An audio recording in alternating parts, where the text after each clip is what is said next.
تاب کے درگے تیرگی می روی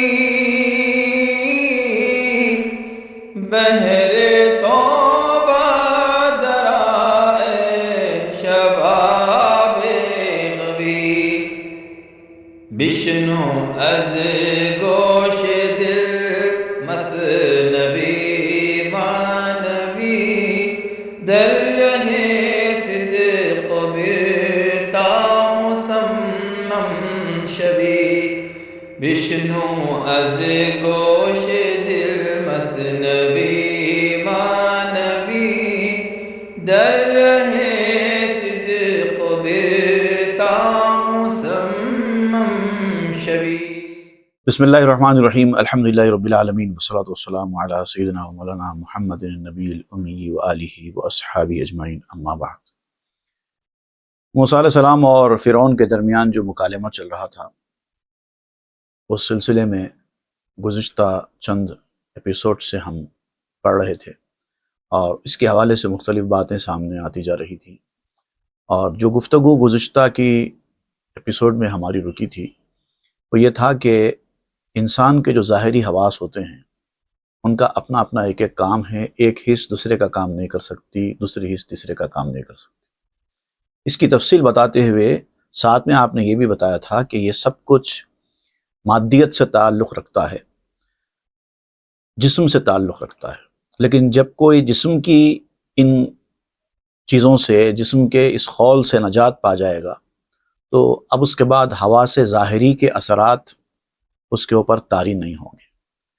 روحانیت کی دنیا ایک الگ دنیا ہے، یہاں پر دیکھنے کے لیے کسی آنکھ کی ضرورت نہیں ہے۔ دنیا عالم اسباب ہے اور آنکھ ایک سبب ہے دیکھنے کا، تو عالم اسباب میں دیکھنے کا سبب دیکھنے کے لیے کام میں آئے گا۔ جب آپ عالم اسباب سے نکل گئے تو اب دیکھنے کے لیے دیکھنے کے سبب کی ضرورت نہیں رہتی۔ اور ویسے بھی انسان کی جو آنکھ ہے وہ اگر اس کی حقیقت کو دیکھیں تو سوائے ایک گوشت کے ٹکڑے کے اور کچھ بھی نہیں ہے، ایک چربی ہے جو لگا دی گئی ہے۔ اب اس کے اندر جو روشنی ہے، جو دیکھنے کی صلاحیت ہے، جو قوت بصارت ہے، وہ اس کا تعلق اس چربی سے نہیں ہے۔ اور بہت ساروں کے پاس چربی اچھی ہوتی ہے آنکھ کی لیکن بینائی نہیں ہوتی، ایسا بھی تو ہوتا ہے۔ تو اللہ تعالیٰ اس کے ذریعے یہ ثابت کرتا ہے کہ روشنی دینا ہمارا کام ہے، آنکھ تو صرف ایک ذریعہ ہے۔ آنکھ کی چربی سے اس کو کوئی نسبت نہیں ہے۔ ہم لوگ کیا کرتے ہیں، ایک ایک چیز کو اس کی نسبت کے ساتھ ملا کر سمجھنے کی کوشش کرتے ہیں، ہر جگہ یہ کام میں نہیں آتا۔ آپ نے یہ بھی بتایا تھا کہ انسان مٹی سے پیدا ہوا ہے، لیکن اگر آپ انسان کے جسم کی حقیقت کو جاننے کی کوشش کریں تو مٹی دور دور تک نظر نہیں آتی ہے۔ کم عمر بچے جو انسان کی حقیقت کو نہیں سمجھ پاتے، اگر ان سے یہ کہا جائے کہ انسان مٹی سے بنا ہے تو وہ حیرت کریں گے کہ انسان کے جسم میں تو مٹی کا ایک کنکر بھی نہیں ہے، وہ سارا گوشت ہے، مٹی سے کہاں سے پیدا ہوا ہے؟ لیکن چونکہ وہ بچے ہیں، عقل پختہ نہیں ہیں، اس لیے وہ اس حقیقت کو نہیں سمجھ پاتے کہ انسان کا جسم بھی مٹی سے ہی بنا ہے، لیکن ظاہری طور پر مٹی سے اس جسم کو کوئی نسبت نہیں ہے۔ اور جو کوئی مناسبت ہے بھی تو یہ عقل میں نہیں آتی۔ یہ جو مٹی اور انسان کے جسم کے اندر جو مناسبت ہے وہ عقل سے سمجھ میں نہیں آتی، عقل اس کو نہیں سمجھ سکتی۔ بعد را بے چشم اگر بینش نداد، فرق چومی کرد اندر قوم عاد۔ اب دیکھیے، ہوا جس کو ہم بے جان چیز سمجھتے ہیں وہ چلتی ہے، تو بے جان چیز خود سے کیسے چلتی ہے؟ ایک چیز، اب یہ تو یہ ہے کہ ہوا کو ایک ڈائریکشن دے دیا گیا، ایک خاص قسم کی قوت کام کرتی ہے اور ہوا چلتی رہتی ہے۔ اگر ہم یہ کہیں کہ ہوا بھی دیکھتی ہے تو کوئی یقین نہ کرے گا، ہوا تو بے جان چیز ہے، وہ کہاں سے دیکھے گی؟ تو مولانا روم سوال کرتے ہیں کہ اگر ہوا کے اندر دیکھنے کی صلاحیت نہیں ہے تو پھر قوم عاد کو اس ہوا نے کیسے نیست و نابود کر دیا؟ ہوا کو کیا پتا کہ قوم عاد کو برباد کر دینا ہے، دوسری قوم کو نہیں کرنا ہے، قوم عاد کو کرنا ہے، اس کو کیسے پتا چلا؟ چوں ہمی دانست مومن از ادو، چوں ہمی دانست میرا از کدو۔ ہوا مومن میں اور اللہ کے دشمن میں فرق کرنے والی کیسے ہو گئی؟ ہوا جب چلی تو جتنے اللہ کے دشمن تھے، جتنے کافر تھے وہ ہلاک ہو گئے، اور جتنے مومن تھے وہ بچ گئے۔ اب ہوا کو کیسے پتا کہ کس کو بچانا ہے اور کس کو ہلاک کرنا ہے۔ اس نے شراب میں اور کدو میں فرق کیسے کر لیا؟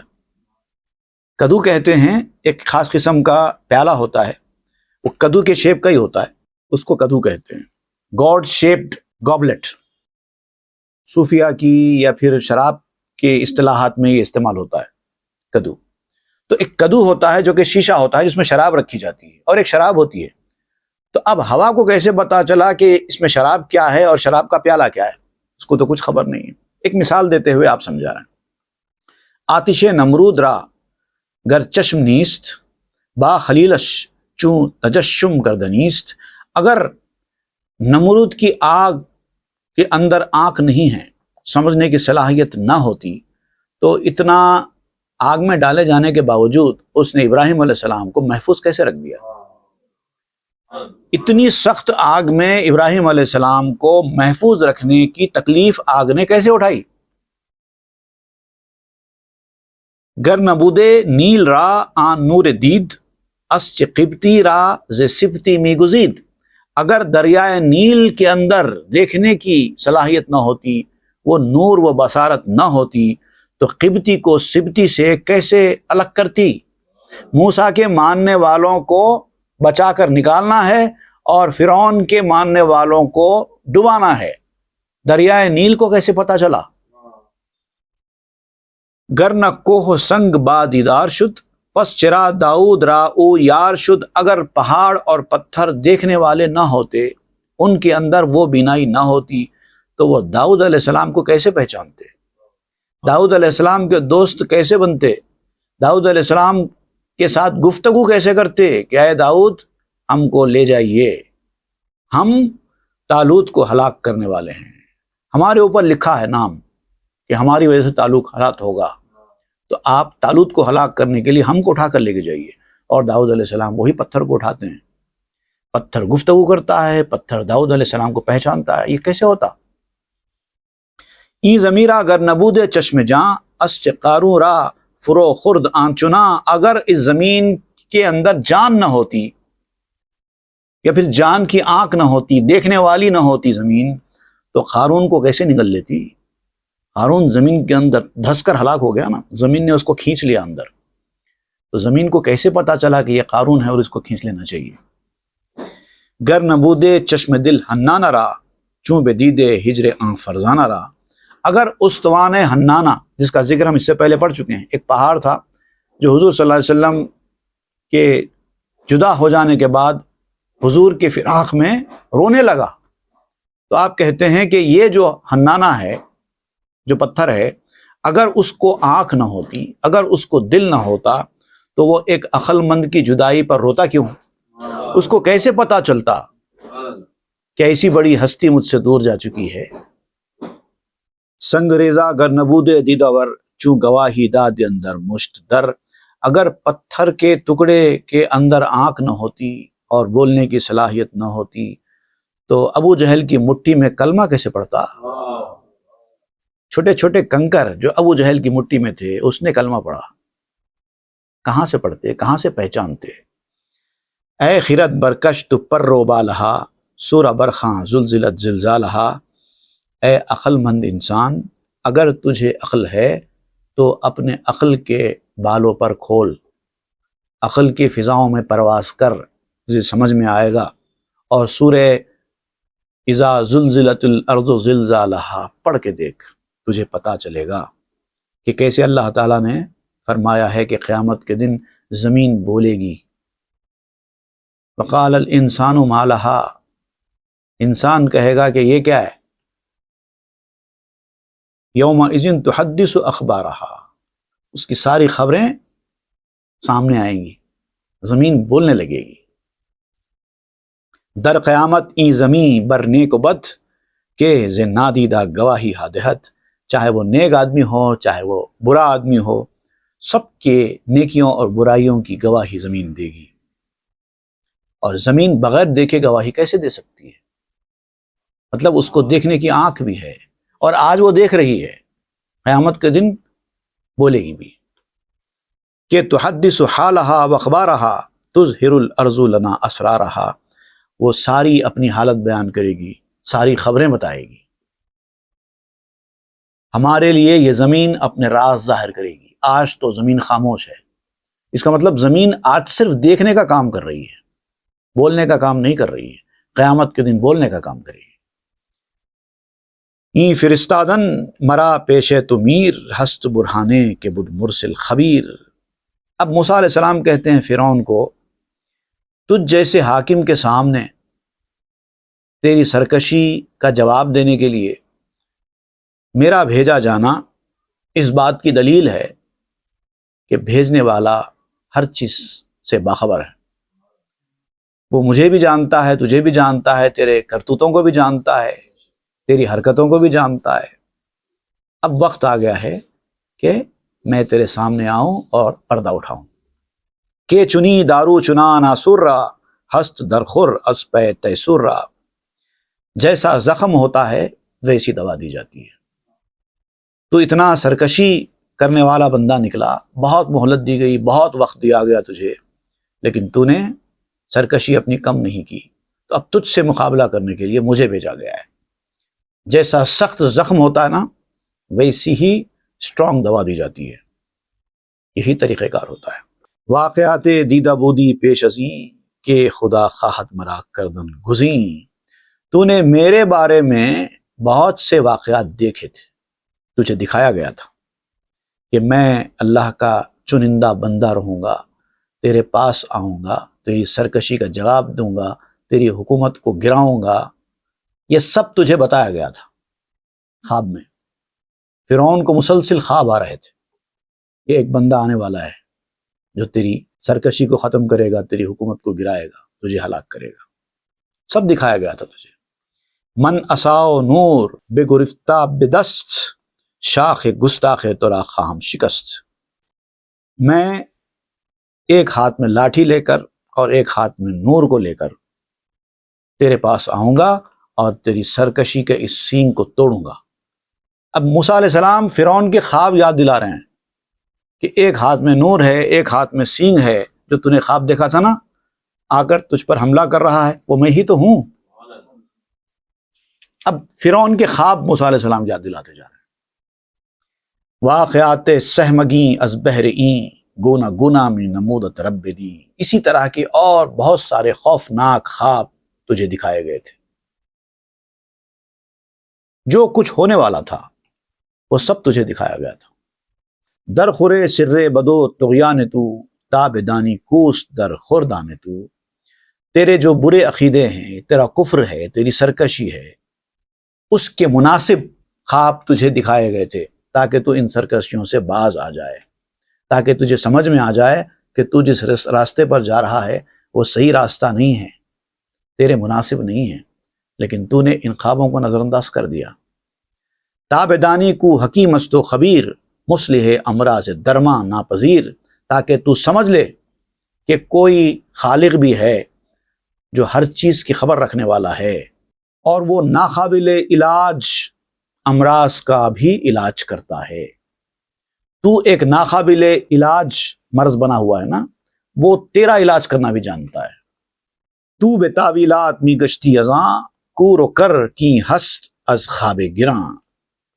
تو مسلسل خواب دیکھتا جاتا تھا، لیکن ان خوابوں کو دیکھنے کے بعد تو مختلف تعویلیں کرتا تھا۔ یہ مطلب ہوگا، ایسا مطلب ہوگا جو میں نے ایسا خواب دیکھا ہے، یا پھر گہری نیند میں چلے جانے کی وجہ سے مجھے ایسے برے سپنے آنے لگے تھے، ایسا سمجھتا تھا۔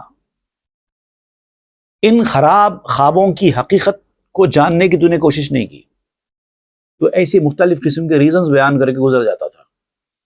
وہاں طبیبو آ منجم در لما، دی تعبیرش بے پوشی دستما۔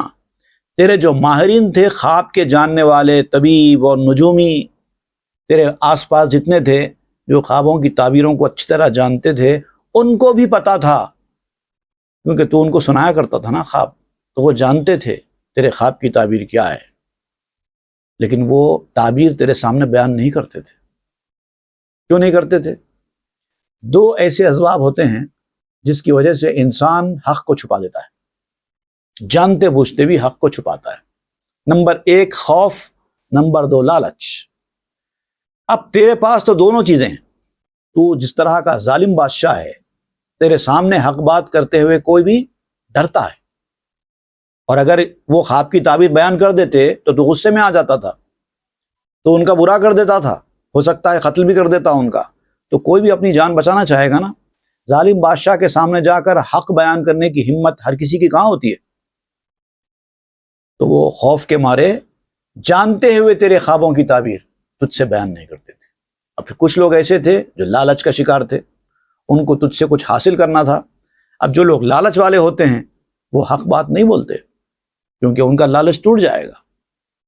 گفت دور از دولت و از شاہیت کے درایت غصہ در آگاہیت۔ تو طبیب کے سامنے، خواب جاننے والے کے سامنے جب تو نے اپنے خواب سنائے تو اس نے مختلف قسم کی تعویلیں کر دی، شاید کوئی بری چیز آئے گی، اس طرح سے زیادہ کہہ دیا، کوئی ناگواری آ سکتی ہے آپ کو، بس اتنا معمولی بات کہتے ہوئے اتنے سنگین خواب کی تعبیر اڑا دی۔ از غذائے مختلف یا از طعام تب شوریدہ ہمیں بیند منام۔ اور پھر کسی نے یہ کہہ دیا کہ شاید غذا کی خرابی کی وجہ سے آپ کو ایسے خواب آ رہے ہیں، یا کھانے میں کچھ غلط آ گیا ہے، یا آپ دیر سے کھانا کھانے کی وجہ سے کھانا برابر ہضم نہیں ہوا ہے۔ عام طور پہ ایسا بھی ہوتا ہے، کیونکہ جب کھانا برابر ہضم نہ ہوتا ہو تو کبھی کبھی ڈراؤنی خواب آتے ہیں اس کھانے کے ہضم نہ ہونے کی وجہ سے۔ ڈراؤنی خواب کی کئی وجوہات ہوتی ہیں، ایک تو کھانے کا برابر ہضم نہ ہونا، یا رات میں دیر سے کھانا کھانا، یہ بھی سبب ہو سکتا ہے، یا پھر کوئی خوف انسان کے نفسیات پہ پہلے سے کسی چیز کا غالب ہے تو وہ خواب کی شکل میں بھی ظاہر ہوتا ہے۔ لیکن ہر خواب میں ایسا ہونا ضروری نہیں ہے، کچھ تو اصلیت دکھانے والے خواب بھی ہوتے ہیں، کچھ ڈرانے والے خواب ہوتے ہیں، کچھ شیطان کی طرف سے آنے والے خواب ہوتے ہیں، کچھ انسان کو پہلے کا پہلے کوشن دینے والے خواب ہوتے ہیں کہ سنبھل جاؤ، کچھ برا ہو سکتا ہے۔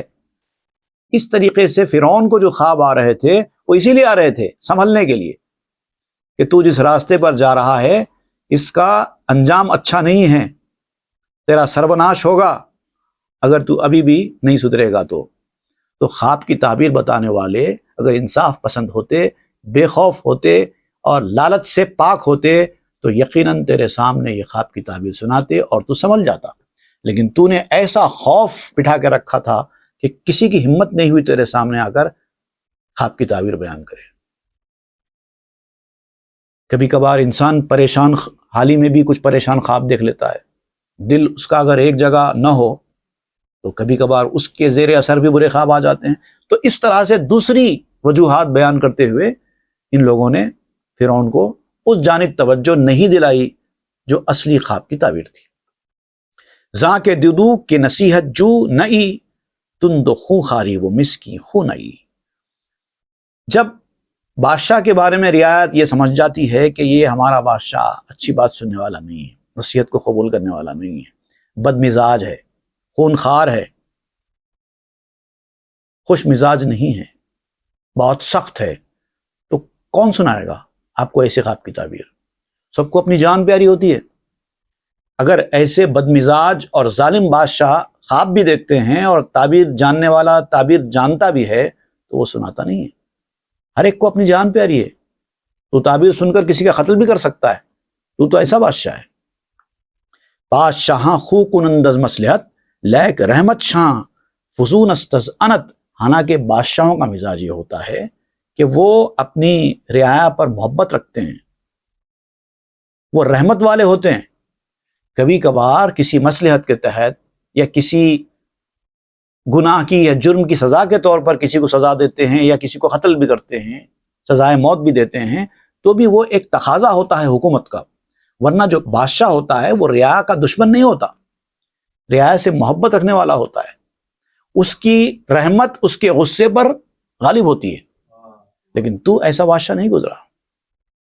شاہ را بایت کے باشد خوئے رب رحمت او سبق گیرت بر غضب۔ اللہ تعالیٰ کی جو صفت ہے کہ اللہ کی رحمت اس کے غصے پر غالب ہے۔ ان رحمتی سبقت علی غضبی، حدیث قدسی میں آیا، اللہ تعالیٰ نے فرمایا کہ میری رحمت، میری مہربانی، میرا پیار، میری محبت بندوں کے اوپر میرے غصے کے اوپر ڈومینیٹ کرتی ہے۔ تو غصہ نیچے ہے، رحمت اوپر ہے۔ تو جو بادشاہ مزاج لوگ ہوتے ہیں وہ اللہ کی ان صفات سے متصف ہونا چاہیے، رحمت کو غالب رکھنا چاہیے، غصہ نیچے رہنا چاہیے. لیکن تیرا معاملہ ایسا نہیں تھا. اب ایسے میں کون آئے گا اور سچی بات تیرے سامنے رکھے گا؟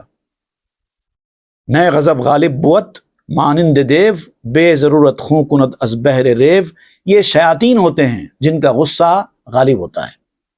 وہ فریب کے لیے، دھوکے کے لیے، اپنے مقصد کے لیے بے ضرورت خون بہاتے ہیں، انسانوں کی جان لیتے ہیں، انسانوں پر ظلم زیادتیاں کرتے ہیں. یہ شیطانی صفت ہے. اللہ کے منتخب بادشاہوں کی جو رعایا کے سرپرست ہوتے ہیں، رعایا کے مہربان ہوتے ہیں، ان کی نہیں ہوتی. لیکن تو شیطانی بادشاہ ثابت ہوا ہے. نئے حلیمی یہ مخنث وار نیس، کہ شود زن روس پی زانو کنیس. بہت بردبار ہوتے ہیں بادشاہ، تحمل والے ہوتے ہیں، فاربیرنس ان کے اندر ہوتا ہے بادشاہ. لیکن اتنے زیادہ فاربیرنس رکھنے والے بھی نہیں ہوتے جتنا کوئی ہجڑا ہوتا ہے. وہ اپنے کام میں بہت مضبوط ہوتے ہیں. بادشاہ کی جو صفت ہوتی نا، جو ریئل بادشاہ ہوتا ہے، اس کی صفت یہ ہوتی ہے کہ وہ اپنی رعایا پر بڑے مہربان ہوتے ہیں، ان کی بھلائی کی سوچتے ہیں، ان کی اچھائی کے بارے میں سوچتے ہیں، ان کا ہر معاملہ اچھی طریقے سے کرنے کی کوشش کرتے ہیں. لیکن جب کوئی غلط کرتا ہے یا حکومت کے قانون کے خلاف جاتا ہے تو اس کو سزا دیتے ہیں، ان کے اوپر غصہ کرتے ہیں. عام حالت میں غصہ نہیں کرتے، مگر غصہ کرتے ہیں، ضرورت پڑنے پر غصہ بھی کرتے ہیں. بالکل ہجڑے کی طرح نہیں ہوتے. اگر ہجڑے کی طرح ہوں گے تو ہوگا کیا؟ اس کی بیوی، اس کی باندی بھی بدکار ہو جائے گی. کچھ تو مردانگی رہنا چاہیے نا. ماں باپ ہیں، جو ماں باپ اپنے بچوں پر ہمیشہ سختی کرتے ہیں، ہر بات ان کی کاٹتے ہیں، وہ بچے باغی نکلتے ہیں. لیکن ہر بات سننا اور ہر چیز میں ہاں میں ہاں ملانا، اس سے بھی بچے خراب ہو جاتے ہیں. ایسا نہیں کرتے. تربیت کا تقاضا یہ ہے کہ جہاں جتنی بات سننا ہے سنو، اور جہاں نہیں سننا ہے، سختی کرنا ہے، وہاں سختی کرو. یہی ہے تربیت کا تقاضا. بادشاہ لوگ بھی ایسے ہی کرتے ہیں. دیو خانہ کر دبودی سینارا، قبلہ سازی دبودی کینارا. تو نے اپنے سینے کو شیطان کا گھر بنا لیا تھا. تو نے اپنے سینے کے اندر چھپے ہوئے کینے کو اپنا قبلہ بنا لیا تھا. اسی لیے جاننے والے بھی تیرے سامنے نہیں آئے اور تجھے خواب کی تعبیر صحیح طریقے سے نہیں بتا سکے. ان کی ہمت ہی نہیں جٹی تمہارے سامنے آنا اور اس خواب کی تعبیریں بیان کرنا. شاخ تیزت بس جگر ہارا کے خست، نک اسائم شاخ شو خطرہ شکست. تیرا جو سینگ تھا نا، تیز سینگ، حکومت، سینگ سے مراد یہاں پر حکومت کا جو طاقت ہوتی ہے، قوت ہوتی ہے، جو پاور ہوتا ہے، اس کی طرف اشارہ کرتے ہیں. تیرے سینگ نے، طاقت کے سینگ نے بہت سے جگروں کو خستہ کر دیا، توڑ دیا ہے، کاٹ دیا ہے. بہت سے دل کاٹ دیے ہیں تیری قوت نے، تیری طاقت نے. لیکن اب میری لاٹھی آ چکی ہے. اب یہ لاٹھی آئی ہے تیرے اس سینگ کو توڑنے کے لیے. اب بہت زیادہ مہلت دی جا چکی تجھے. اب مہلت کا وقت ختم ہو چکا ہے. اللہ نے مجھے تجھ سے مقابلہ کرنے کے لیے بھیجا ہے. اب میری لاٹھی چلے گی اور تجھے پتا چلے گا کہ میری لاٹھی میں کتنا دم ہے. اور تقاضا بھی یہی ہوتا ہے کہ جب کوئی سرکش کافر اپنی سرکشی پر اتر آئے تو صرف ایک وقت تک اس کو مہلت دینا چاہیے. اس کے بعد جب پکڑنے کا، گرفت کرنے کا وقت آ جائے تو اب چھوڑنا نہیں چاہیے. اور اگر تب بھی چھوڑیں گے تو پھر وہ تم پر حاوی ہو جائے گا. اب یہ یہاں پر ایک نیا موضوع آپ شروع کر رہے ہیں کہ کس کو کتنا دبوچنا پڑتا ہے، کب دبوچنا پڑتا ہے اور کب ڈھیل دینی پڑتی ہے. فوج آپ کے دشمن کی اگر آپ کے ملک پر حملہ کر رہی ہو، اس وقت بھی دوستی کا ہاتھ بڑھانا کوئی عقل مندی نہیں ہوتی. اس وقت تو مقابلہ کرنا پڑتا ہے. یہی دستور ہے. اس کی تفصیل انشاءاللہ آئندہ کے درس میں ہم پڑھیں گے. صلی اللہ تعالی علی خیر خلق سیدنا محمد وآلہ واصحابہ اجمعین والحمد للہ. تاب کے درگے تیرگی پیروی بہر توبہ درا